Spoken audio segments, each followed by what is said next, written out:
Hello friends, welcome back to my channel. I am Mahesh Narode, first year MBBS student at AIIMS Nagpur. तो आज हम आए एक नया टॉपिक लेकर। ये टॉपिक मुझे पर्सनली बहुत ही अच्छा लगेगा आपके साथ शेयर करने के लिए, क्योंकि ये मेरे जर्नी के रिगार्डिंग है। और ये टॉपिक होगा कि हमारे टाइम जब लॉकडाउन लगा था तो उस लॉकडाउन में मेरी जर्नी क्या थी। तो मुझे भी बहुत ही अच्छा लगेगा आपके साथ ये टॉपिक शेयर करने के लिए। तो चलिए वीडियो को आगे बढ़ाते हैं बिना किसी देरी के।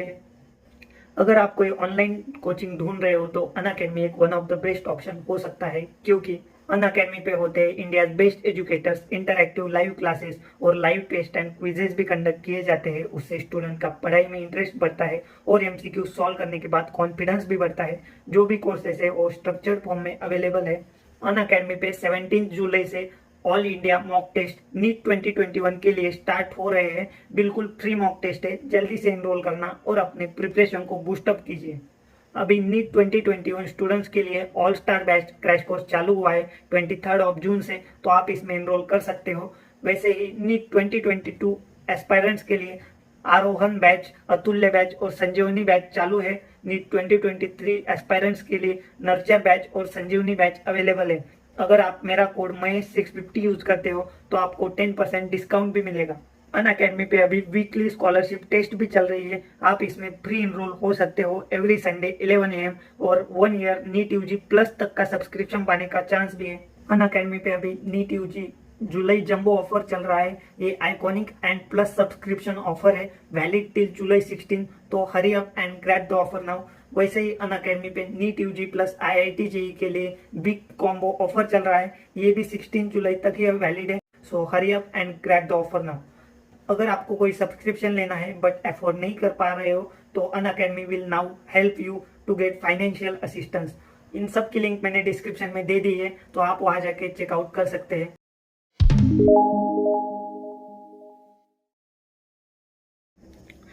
तो अब आगे बताता हूँ कि मेरी लॉकडाउन की स्टोरी क्या रही।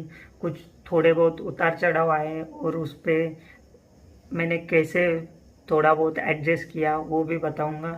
तो हमारे टाइम लॉकडाउन हुआ था, आई थिंक मार्च में। हाँ, मार्च में लॉकडाउन हुआ था। तब मार्च में मैं घर गया था, आई थिंक 22 मार्च। तो मार्च के बाद मैंने सोचा था उस दिन, मतलब घर जाने से पहले, कि मैं 7-8 दिन थोड़ा सा रेस्ट कर लूँ। फिर 7-8 दिन जब रेस्ट किया तो अप्रैल महीना आया। फिर पूरा अप्रैल महीना मेरा ऐसा गया कि जब भी मैं पढ़ाई करके फिर सोचता था रात को, तो आउटपुट लगभग 0 निकलता था। इसकी वजह थी कि मेरी तब कुछ प्लानिंग ही नहीं थी, पूरा डिस्टर्ब हो चुका था, क्योंकि घर पे पढ़ाई नहीं हो पाती थी थोड़ी बहुत।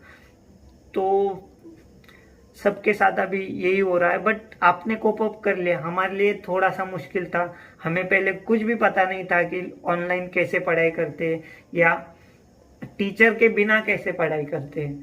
तो फिर वो थोड़ा सा मुश्किल था हमारे लिए। फिर पूरा अप्रैल महीना ऐसा ही गया कि पूरा इनपुट तो बहुत गया था बट आउटपुट बहुत ही कम, मतलब लगभग 0% निकल रहा था। फिर बाद में आया मई महीना। तो ऐसा हुआ कि मई के जो फर्स्ट वीक था उसमें बताया गया कि एग्ज़ाम पोस्टपोन हो रहे हैं। वो तो पहले से ही डिसाइड था कि पोस्टपोन हो रहे हैं। तारीख थी 26 जुलाई को एग्ज़ाम होने वाले थे, जब पहली पोस्टपोनमेंट की न्यूज़ आई थी उसके हिसाब से। तो फिर मई महीना, मतलब मैंने फिर सोचा कि कुछ तो टाइम टेबल बनाना पड़ेगा। तो मैंने ऐसा शेड्यूल बनाया कि मैं पूरा मई महीना रिवीजन कर लूँ और जून के जो 15 दिन है उसमें क्वेश्चन प्रैक्टिस कर लूँ। तो मेरा मई महीना अच्छा गया था, मतलब रिवीजन लगभग 80% हो गई थी। कुछ ऐसा शेड्यूल था मेरा कि लगभग कुछ कुछ दिन में वो कवर कर पाना थोड़ा सा मुश्किल था। इसलिए 80% सिलेबस हुआ और 20% नहीं हुआ। बट तब अच्छी पढ़ाई हुई थी मई में, क्योंकि एक प्रॉपर वे था मेरे पास कि इस दिन में ये करना है, अगले दिन ये करना है। तो इसकी वजह से कंफ्यूजन नहीं होता था कि मैं किसकी पढ़ाई करूँ और क्या पढ़ाई करूँ। फिर बाद में आया जून महीना, जैसे कि मैंने सोचा था कि जून में मैं क्वेश्चन प्रैक्टिस कर लूँ। तो वैसा कुछ हुआ ही नहीं था। फिर जून के एंडिंग में, हाँ, मैं जून जो मंथ था उसमें ज़्यादा ही डिस्टर्ब हो गया था, क्योंकि पोस्टपोनमेंट की न्यूज़ में मैं इतना खो गया था कि हर न्यूज़ देखता था। मुझे ऐसा लग रहा था कि अगर मैं न्यूज़ ना देखूं तो कुछ पोस्टपोनमेंट हो जाए नहीं हो जाए, मतलब ऐसा लगता था कि मेरे ऊपर ही सब डिपेंड है, अगर मैं देखूं तो डिसीजन चेंज हो जाएगा। ऐसा लगता था। तो फिर जून का महीना तो ऐसे ही गया, बहुत ज़्यादा डिस्टर्ब भी हुआ, जो प्लानिंग थी वो भी ज़्यादा मतलब सक्सेसफुल नहीं हो पाई। फिर आया जुलाई, तो मेरी यही प्रार्थना थी कि पोस्टपोन हो जाए कैसे तो। फिर जुलाई के फर्स्ट वीक में आया डिसीजन कि पोस्टपोन हो रही है। फिर तारीख आई 13 सितंबर। तो ठीक है, मेरे लिए ठीक था, मुझे एक और चांस मिला था, क्योंकि तब मैं इतना डिस्टर्ब हो चुका था कि मुझे सिर्फ उम्मीद थी कि मैं एक गवर्नमेंट कॉलेज को लग जाऊंगा। मैं ये सोच ही नहीं रहा था कि मुझे एक अच्छा गवर्नमेंट कॉलेज चाहिए या मुझे मेरा ड्रीम कॉलेज चाहिए। तो तब मैं ऐसा कुछ भी नहीं सोच रहा था। फिर जुलाई से, ये बहुत ही क्रूशल मंथ था मेरे लिए। फिर जुलाई के जब मतलब शुरुआत में एक सेशन हुआ था हमारे क्लास का, तो उन सर ने बहुत अच्छी अच्छी बातें कही थी कि अपना शेड्यूल बनाओ, थोड़ा 5 एक दिन रेस्ट कर लो, फिर उसके बाद पढ़ाई स्टार्ट करना। फिर मैंने 5 एक दिन रेस्ट किया मतलब सिर्फ यही सोचा कि हमें अगले 2 महीने में क्या करना है। तो फिर वही मैंने फिर अच्छे से शेड्यूल बनाया। फिर सोच लिया था कि अगर कुछ भी हो जाए, कोई भी कहे कि नीट पोस्टपोन होगी, अगर एचआरडी मिनिस्टर भी कहे ना कि नीट पोस्टपोन होगी, जब तक मैं ये सच नहीं मानूंगा, जब तक ये नहीं आता, ऑफिशियल न्यूज़ नहीं आती या ऑफिशियली कुछ नहीं आता कि नीट पोस्टपोन हो गई है, तब तक मैं एक न्यूज़ कुछ नहीं देखूंगा। ये मैंने ठान लिया था। और मैंने सच में, और मेरे दोस्तों को भी मैं यही बताता रहता था कि नीट पोस्टपोन नहीं होगी। उनको कितना भी लगे कि नीट पोस्टपोन होगी, बट उनको मैं रीजंस बताता था, और ये भी बताता था कि अगर हम ना देखें नीट पोस्टपोन होगी नहीं होगी, तो उससे कुछ चेंज नहीं होने वाला ना। कि अगर ऐसा तो नहीं ना कि हम देखें या ना देखें, या हम ट्विटर पे पोस्ट करें रीपोस्ट करें, उससे तो डिसीजन नहीं होगा ना कि हाँ भाई इसने तो किया था रीपोस्ट, तो इसकी वजह से नीट पोस्टपोन फिर से होनी चाहिए। तो फिर मैंने सोच लिया कि हम इस 2 महीने पढ़ाई करें, और फिर बाद में तो फ्री है, रिजल्ट कुछ भी आए उस हमारे हाथ में नहीं ना, रिजल्ट क्या आना है क्या नहीं आना, बट ये 2 महीने कैसे निकालने हैं ये तो हमारे हाथ में है। तो फिर मैंने 2 महीने एक शेड्यूल बनाया, और मेरा एक टीचर थे चौहान सर नाम से, तो उनसे मैं हर दिन कांटेक्ट करता था, हर दिन उनको भेजता था कि मैंने इतनी पढ़ाई की, मेरा इतना बाकी है। तो बाकी तो कुछ भी नहीं रहता था, क्योंकि मुझे ये लगता था ना कि मैंने इतने मतलब टीचर को बताया है कि मुझे आज ये करना है, तो इतना करना ही था। वरना मुझे लगता था कि मेरे टीचर मुझे जज करेंगे कि ये पढ़ाई नहीं कर रहा। इसकी वजह से थोड़ा बहुत ऐसा मन में रहता था कि ये कंप्लीट करना ही है, आज के दिन कुछ भी हो जाए ये कंप्लीट करके ही सोना है। तो मैंने पूरे 2 महीने वैसा ही शेड्यूल फॉलो किया। तो मैं यह कहना चाहूँगा कि thank you Chauhan sir, and thank you to all my teachers and friends to guide me. और हाँ, मैं 2 पर्सन्स के बारे में बताना चाहूँगा।